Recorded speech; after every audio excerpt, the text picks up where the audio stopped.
a former African president has launched one of the strongest international criticisms yet of Zimbabwe's constitutional amendment bill and President Emmerson Mnangagwa's leadership.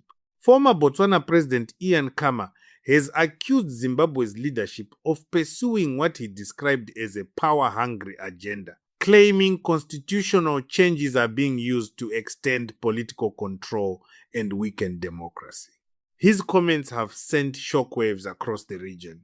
Coming from a former head of state, the remarks carry significant weight and have reignited debate about governance, democracy, and constitutional reform in Zimbabwe. But what exactly did Khama say? Why has he compared Zimbabwe to other African countries where leaders have extended their time in power? And how are Zimbabweans reacting to his explosive claims? Stay tuned. And before we continue, please subscribe, like this video, and turn on notifications for daily Zimbabwe political news and analysis. Let's get into it. Former Botswana President Khama has once again entered Zimbabwe's political conversation, this time with a strongly worded criticism of recent constitutional developments. In his statement, Khama condemned the passage of constitutional amendments that opponents say could potentially extend President Emmerson Mnangagwa's stay in power beyond previously expected timelines. According to Khama, Zimbabwe is becoming part of a growing list of African nations where leaders allegedly seek to remain in office through constitutional changes. The former Botswana leader argued that this trend is becoming increasingly common across the continent. He pointed to examples from several African countries where constitutional amendments have generated controversy and accusations of democratic backsliding. According to Khama, leaders who alter constitutions to extend their political lifespan risk undermining democratic institutions and public trust. Turning specifically to Zimbabwe, Khama delivered some of his most controversial remarks. He claimed that Zimbabwe's political challenges have persisted for decades and argued that many ordinary citizens continue facing hardships despite changes in leadership over the years.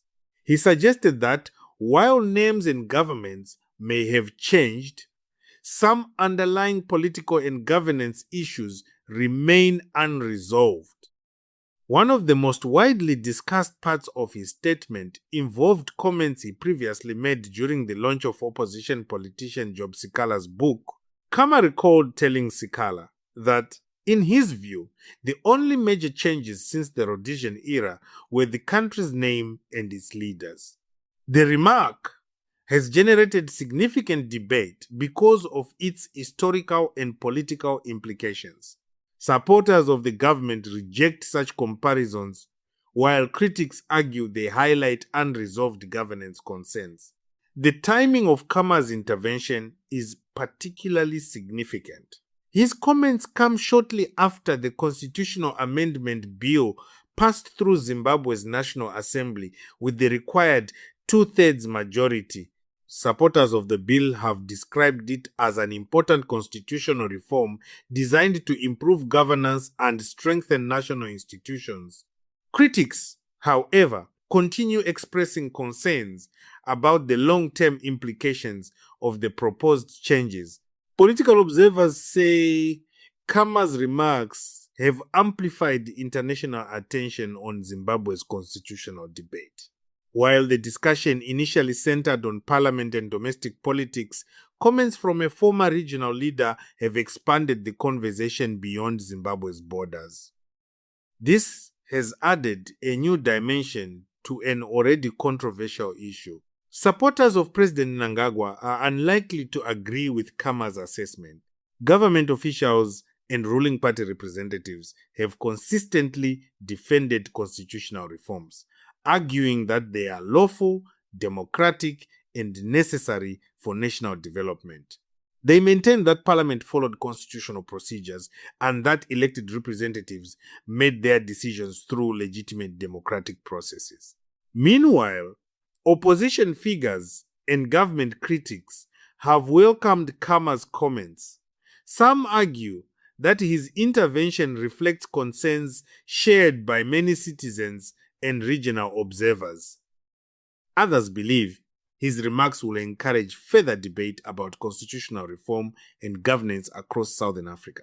The controversy also raises broader questions about the role of former African leaders in regional political debates. Should former presidents speak out on issues affecting neighboring countries? Or should such matters be left entirely to domestic political processes? This question has divided opinion across the continent for years. For some observers, Khama's comments demonstrate the importance of regional accountability and democratic oversight. For others, they represent interference in the internal affairs of a sovereign nation. Regardless of where one stands, the fact that the remarks are receiving widespread attention shows just how significant Zimbabwe's constitutional debate has become.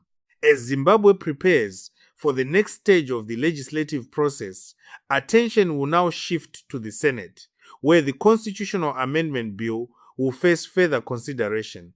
At the same time, public debate surrounding the reforms is likely to continue both inside and outside the country. For now, one thing is certain. Ian Khama's remarks have added fuel to an already intense political discussion. Supporters of the government remain confident that constitutional reforms represent progress. Critics continue warning about potential risks, and ordinary Zimbabweans remain divided over what the future should look like.